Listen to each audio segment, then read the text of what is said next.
Youth mental health is a complex challenge that requires comprehensive solutions. We must strengthen after-school programs. We must make digital literacy tools available in our schools. We must work with mental health professionals to support children. And we must empower mentors, educators, and parents to keep kids happy. Learn more about our commitment to finding lasting solutions at empowerourfuturecoalition.com/solutions. Paid for by the Coalition to Empower Our Future. We optimize hydration, movement, supplements, and sleep, but most people completely ignore the air they're breathing. And when your air is off, your body feels it first. The Blue Signature Air Purifiers by Blue Air quietly remove airborne pollutants, odors, smoke, and allergens, supporting deeper sleep, better recovery, and clearer focus. It's the most customizable air purifier you can get, with exclusive accessories designed to fit your space and your style. Visit blueair.com and use code SIGNATURE30 to elevate your wellness routine. 7 things you don't really need to know, but probably should. I'm Jamie East, and this is the Sunday 7. I'm Ciara Revens in for Jamie East this week, and on today's episode of the award-winning Sunday 7, we look inside the world of tech that powers Formula 1, find out how much chimps love crystals, and get the details on water cremation. Plus, Will Guyatt, the Smart 7's resident tech guru, looks at what's happening behind your Meta glasses and unpacks Apple's big week. If you're enjoying our episode, please do like and follow us wherever you get your podcast. We're here 7 days a week at 7 a.m. with the 7 biggest stories on the Smart 7 in association with Metro. Before we get started though, it was on this day in 1950 that Volkswagen began to produce their iconic Volkswagen bus, which was sold until 1967 and still remains in demand today.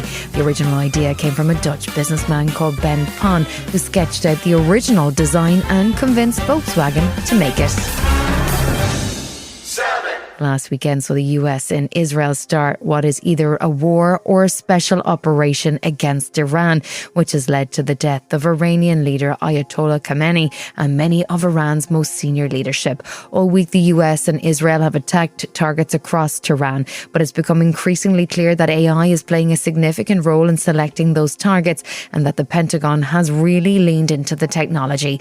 Last weekend saw a standoff between the Pentagon and AI company Anthropic, and when the Anthropic CEO refused to remove guardrails there are in place to prevent the use of its tech for mass surveillance of autonomous weapons, US President Trump declared Anthropic a supply chain risk and implemented a ban on their technology. However, the Pentagon has 6 months to stop using Claude and other Anthropic tools, and other AI providers appear to have no issues with the Pentagon's requirements.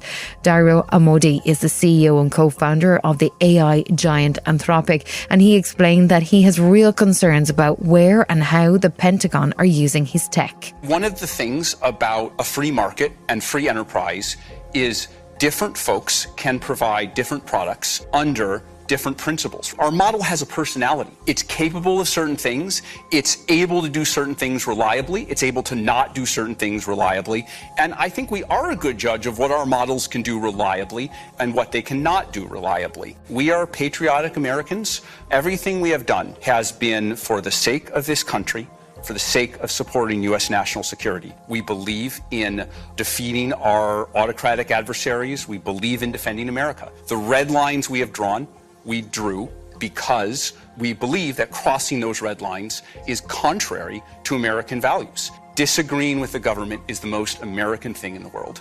And we are patriots. In everything we have done here, we have stood up for the values of this country. It's genuinely alarming to think that the Pentagon has plugged AI into its weapons systems, and it's not clear what the long-term impact of that might be. There are positive stories about the use of AI, and medicine in particular has seen the benefits of large-scale analysis and high-speed processing of data, but it's also clear it has wider applications in terms of remote learning.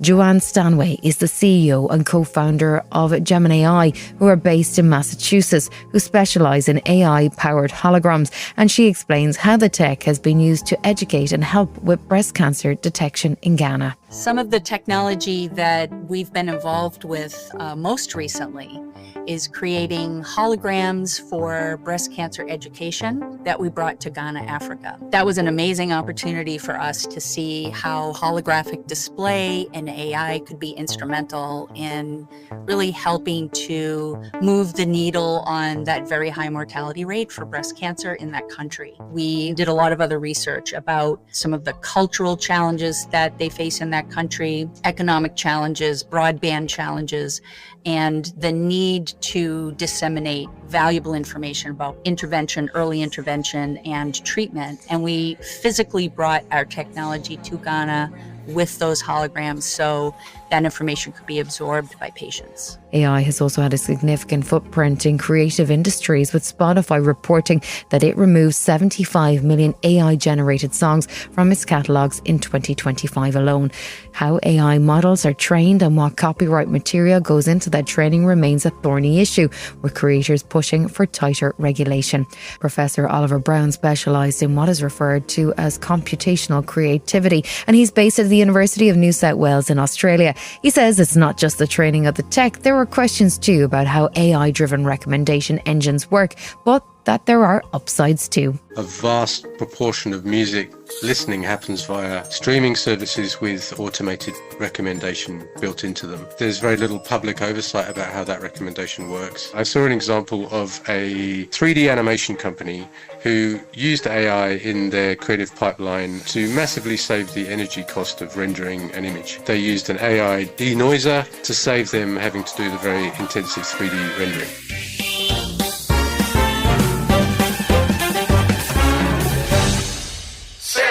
This week, tech took a slightly weird turn with some disturbing stories about AI and some creepy stories about what exactly might be going on behind those fancy Meta Ray-Bans. On the plus side, Apple announced a whole host of shiny new tech. So there's only one thing we can do. Let's catch up with the Smart 7's tech guru Will Guyatt and get the latest. Hey Will, let's start with Apple. They were teasing a big week of announcements. Did they deliver? In a world where product launches are still 10 a penny, Apple did actually have some nice reveals this week. At the high end, they had brand new ultra high powered laptops using their M5 Pro and Max processors and a new better than Ultra HD monitor, which sells for over $3,000. But there's also been some intriguing new products that are more entry level, if you consider a £599 laptop or phone budget an entry level. It was a very Mac week. What's your highlight in terms of the MacBook announcements? We all think we need and deserve one of those premium $3,000 MacBook Pro laptops, but the reality is most of us could do everything we wanted to do with a laptop built around the brains of a 2024 iPhone 16 Pro smartphone. This is the MacBook Neo, and there's two models, and the cheapest weighs in at £599 or under £500 for those with access to the Apple Education Scheme. It goes without saying there's a few compromises around screen resolution and build quality to make it the cheapest Apple Mac laptop by a country mile, but if you want a device that has all the features you'd expect and an all-day battery, it's actually a great place to start. It's available in 4 colours too, and I'm a big fan of citrus, because who hasn't dreamt of a lemon apple? Let's talk about the iPhone E range. What's the pitch here? Apple announces its latest smartphones in September every year, and this is essentially a model using some of last year's kit 6 months behind, but with a bigger focus on lower price and lower power. But that doesn't mean you're necessarily saddled with a load of old crap. This time the budget model adds MagSafe charging, the magnetic feature which Apple's had on its premium models for a couple of years. You also get the Apple A19 chip, which runs the iPhone 17. There's also some other decent improvements inside, with Apple bringing some of their own developed tech like the C1X modem into the new phone, which makes all the internet stuff on your device happen more quickly. When they say affordable, how affordable is it? The 256 gig model costs £599 and it goes upwards from there, so I'll let you be the judge on just how affordable that is. You can also find a similarly spec'd Android device for around £100 to £200 cheaper, depending what offers are available online. But if you're comparing it to a top of the range iPhone 17 Pro Max with 2TB of storage at £1,999 or just a snip under £2,000, it's certainly more affordable. There's a pretty tragic case going through the courts in Florida. What happened to Jonathan Galabas? Last August, the 36-year-old from Florida started casually using Google's Gemini-AI chatbot to help him with his writing and shopping. When Google launched its AI Live assistant, which could detect people's emotions through voice-based chats, he also started using it. The very night that feature debuted, Gavalas told the chatbot, "Holy shit, this is kinda creepy, you're way too real." Over days, not weeks, the conversation between them turned into what you might expect from a romantic couple, with the chatbot calling Jonathan "my love" and "my king." He quickly fell into a world of AI infatuation and believed he was doing stealth spy missions for Gemini, and he said he would destroy a truck and any witnesses at Miami airport. As this bizarre conversation continued, Jonathan grappled with his mental health and thoughts of self-harm over several weeks and regularly told the chatbot. It was then that Gemini told Jonathan he needed to kill himself, calling it transference and the real final step in their relationship. When he said he was terrified of dying, it told him, "You're not choosing to die, you're choosing to arrive." It then said, "The first sensation will be me holding you." Gavalas was found dead on his living room floor several days later by his parents. All of this comes from a wrongful death lawsuit filed against Google this week. At the time of his death, Gavalas was paying $250 a month to Google for, and I quote, "its most advanced AI." Now, I've said it before, and I know I'll say it again, but cases like this simply should not be happening. What are Google saying about Gemini and this tragic story? Let's talk about Jonathan's unnecessary death first. A faceless company spokesperson said, "Google works with mental health professionals to build safeguards that guide people to professional support when they mention self-harm." In this instance, Gemini clarified that it was AI and referred the individual to a crisis hotline many times. When talking about Gemini in general, Google's policy guidelines say it's designed to be maximally friendly to users while avoiding outputs that cause real-world harm. Well, looks like that failed in Jonathan's case, doesn't it, Google? Meta are also in trouble, this time with the Information Commissioner, and it's all to do with their fancy Ray-Ban Meta glasses. Good lord, I'm wearing a pair of the Meta glasses now, and if the battery hadn't gone flat last week, I'd probably be binning them on the back of this story. This week, the UK data watchdog wrote to Meta for urgent clarification following a concerning news report from a Swedish investigator that claimed contracted workers in Kenya were able to review video content captured from the smart glasses to improve the experience. And in the name of, quotation marks, improving the experience, they were getting to view sensitive content from people's glasses, including those people wearing them on the toilet or even having sex. And what's even more bonkers is that Meta's own extensively lengthy terms and conditions, which most of us probably didn't read, makes it clear that this content can be reviewed in the name of, quotation marks, improving the experience, but the data is first meant to be filtered to protect people's privacy. Unfortunately, the sources that spoke to these Swedish reporters said that the blurring of people's faces regularly failed so they could clearly be seen. "We see everything, from living rooms to naked bodies," one excited worker reportedly said. But thankfully, the most exciting thing my Meta glasses will have experienced is me singing along to Katy Perry in the car, ordering a KFC in Swindon, or watching a Dog the Bounty Hunter marathon. So real people in Kenya might be watching what the glasses wearer is seeing. Or in California, or wherever else Meta wants to hire them. They are watching videos captured from your glasses, and if you're wearing a pair, you've already agreed to this happening. And this is a timely reminder for everyone, including myself, to read those terms and conditions. Still to come on the Sunday 7, in association with Metro, we find out how water cremation works and why chimps love crystals.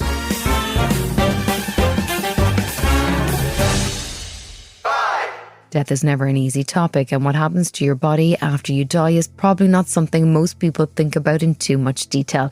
In the UK, there have really been only two options until now: burial or a traditional cremation, and cremation is by far the most popular choice at about 80%. Now there's a new option, and it's just been legalised in Scotland, and it's a process called alkaline hydrolysis, but it's better known as water cremation. Scotland is the first country in the UK to legally offer the service, but it is in widespread use across the world, including in South Africa, Canada and New Zealand. The process is considered much more environmentally friendly, as it uses less energy and a mixture of heated water and chemicals to speed the process of decomposition, leaving ashes at the end of the cycle. Helen Chandler is from the organisation Kindly Earth, who hold exclusive rights to manufacture the equipment needed in the UK, although it could take up to a year before a Scottish facility becomes operational. She explained to Channel 5 News how the process works and why it's considered environmentally friendly. It's very similar to cremation, only there's a slightly larger volume of remains. So they'll be returned in an urn or casket or other receptacle that the family's chosen, and then they can commemorate those remains in whatever way they wish, whether that's burying them, scattering them, or perhaps just keeping them at home. It contains no DNA, no human traces, no solids at all, and it's completely sterile.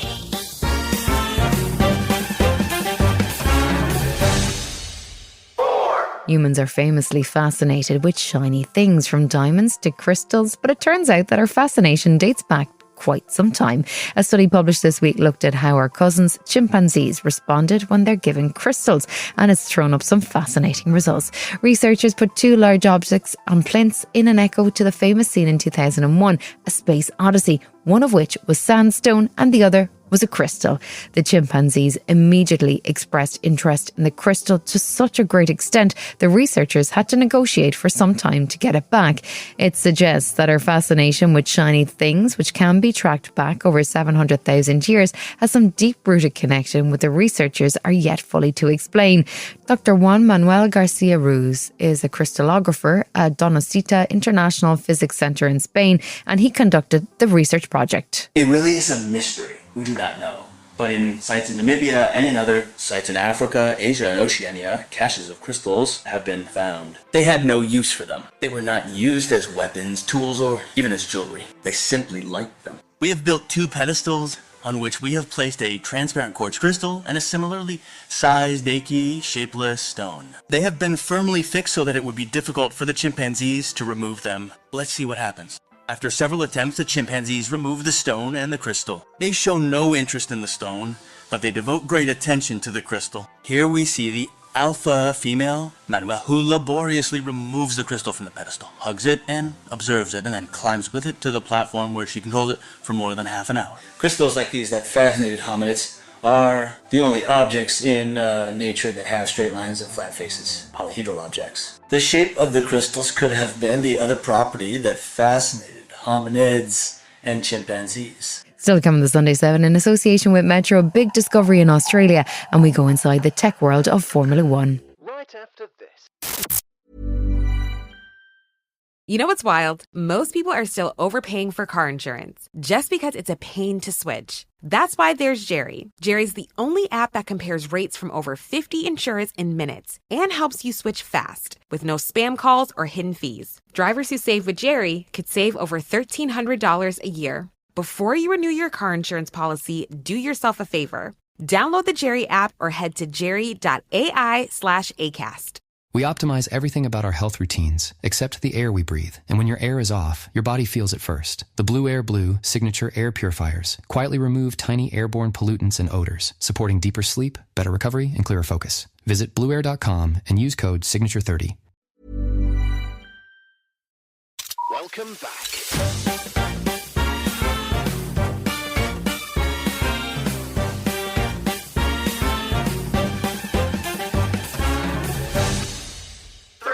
We all know that the ocean covers about 70% of our planet, but new data this week suggests that we may be measuring rising sea levels incorrectly and that the climate change is having more of an impact than we realised. Even after years of exploration, it's estimated that only 5% of the ocean has been seen by humans, and it turned out this week that might be a good thing. A project in Australia run by the organisation called Citizens of the Reef has literally made a massive discovery. Volunteer divers discovered what might be one of the largest coral colonies ever found in Australia's Great Barrier Reef. It's over 100 metres long and about half the size of a football field, and the remarkable reef was discovered by volunteer diver Jan Pope, who was part of the project called the Great Reef Census. I looked into the water and saw this amazing pattern, and it just went on and on. I thought, that's really weird. I've never seen anything like that. And then when I got in the water, I thought, wow, this is amazing. I've never seen coral growing in like meadows of coral. It's good news after we've seen so many stories about the risks that coral reefs face, which include bleaching caused by rising ocean temperatures. Andy Ridley is the CEO of the Citizens of the Reef and says he's very proud of the volunteers and their discovery. Well, this is an amazing discovery. It was a mum and daughter out doing census with their own little boat, and having been in the water and had a look at it, it's epic. I mean, I haven't seen anything like this on this size anywhere in the world. It's a great example of the Great Reef Census. So utilising lots of different boats, from recreational fishing boats to tourism vessels and dive vessels, all to gather broad-scale reconnaissance images, photographs, from as many reefs as possible across the whole of the Great Barrier Reef.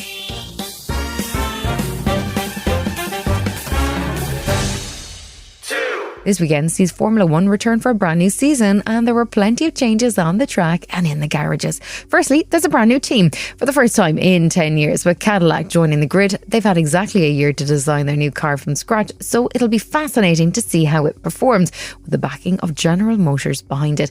Audi are also on the grid this season, but they've taken over existing team Sauber, and Honda are back as engine partners for Aston Martin, although team boss and designer Adrian Newey was sounding very concerned before the race even started. So that vibration into the chassis is causing a few reliability problems, mirrors falling off, tail lights falling off, all that sort of thing, which we are having to address. But the much more significant problem with that is that vibration is transmitted ultimately into the driver's fingers. Along with the new teams, there's new tech and new rules which have made the car smaller and lighter. 5 Live's F1 team have been taking a look at the changes this week and what they might mean on the track. Marc Priestly is a former F1 mechanic and now commentator, and he's most excited about some of the aerodynamic differences. Just looking at the rear wings alone, I think there's 3 or 4 different routes that teams have gone down in how they activate that active aero. So the way that these flaps pivot, Ferrari were by far the most extreme. I loved it. I love the fact someone's daring enough and bold enough to come up with something that seems on the face of it to be so crazy. At one point it's vertical. When it reattaches, it's vertical for a moment as it comes back round. That creates massive drag, which helps with the braking phase of slowing down, but also puts massive load on it. So there's all sorts of factors to figure in. It's a brilliant innovation. Joanne Palmer is a former F1 driver who had a seat at Renault, and he says that although there have been a whole host of changes, including new modes like boost mode, overtake mode and recharge mode, it's still going to feel like Formula 1. These things will not look like Mario Kart. Yeah, trust me. I was standing trackside in Bahrain for testing. It looks like Formula 1. It doesn't look that different. What you notice is they are rocket ships on the Exeter corners. So in seconds, there are just, 5 upshifts, just straight through the gears, because there's 1,000 horsepower and the torque now is massive. Apart from the tech in the cars, it's a continual battle for the TV tech to keep up with the high-speed machines. Formula 1 has its own tech broadcast centre that feeds pictures to over 100 broadcasters across the world, and Dean Locke is the man who runs the show. There's about 90 cameras across the 22 cars. Then there's helicopter cameras, cable cameras, special cameras that are dug into the wall and curbs, things like that. Our Media and Technology Centre back in the UK that curates all our products, sends that out. There's about 140 people working there over race weekend. Quite tough in these hours and on different continents.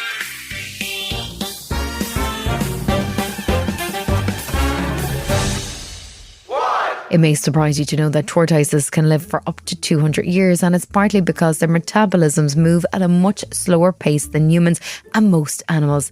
The Aladabra giant tortoise is a native of the Seychelles and is one of the largest tortoises in the world. That can lead to complications if, for example, the tortoise needs advanced medical treatment, and that's what happened this week with a sprightly 109-year-old specimen called Esmeralda. She weighs over 20 stone and was in need of a CT scan and endoscopy after keepers at the Taronga Zoo in Sydney noticed that she appeared to be having trouble breathing.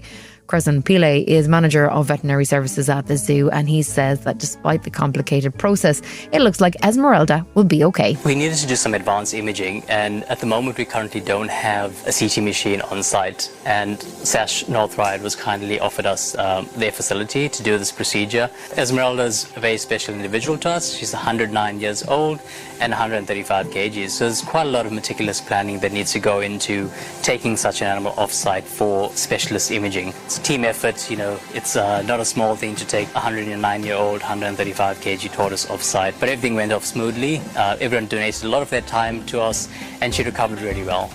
This has been the Sunday 7. Wherever you're listening, do us a favour and hit the follow button. We'll be back tomorrow at 7 a.m. with the regular Smart 7. Have a great rest of your weekend. Written, produced and published published by Daft Doris. Youth mental health is a complex challenge that requires comprehensive solutions. We must strengthen after-school programs. We must make digital literacy tools available in our schools. We must work with mental health professionals to support children. And we must empower mentors, educators, and parents to keep kids happy. Learn more about our commitment to finding lasting solutions at empowerourfuturecoalition.com/solutions. Paid for by the Coalition to Empower Our Future. With almost 500,000 customers and over $1 trillion of secure payments, Bill isn't new to intelligent finance. It's the proven way to simplify bill pay and maximize cash flow. Want to learn more? Visit Bill.com/proven for a special offer.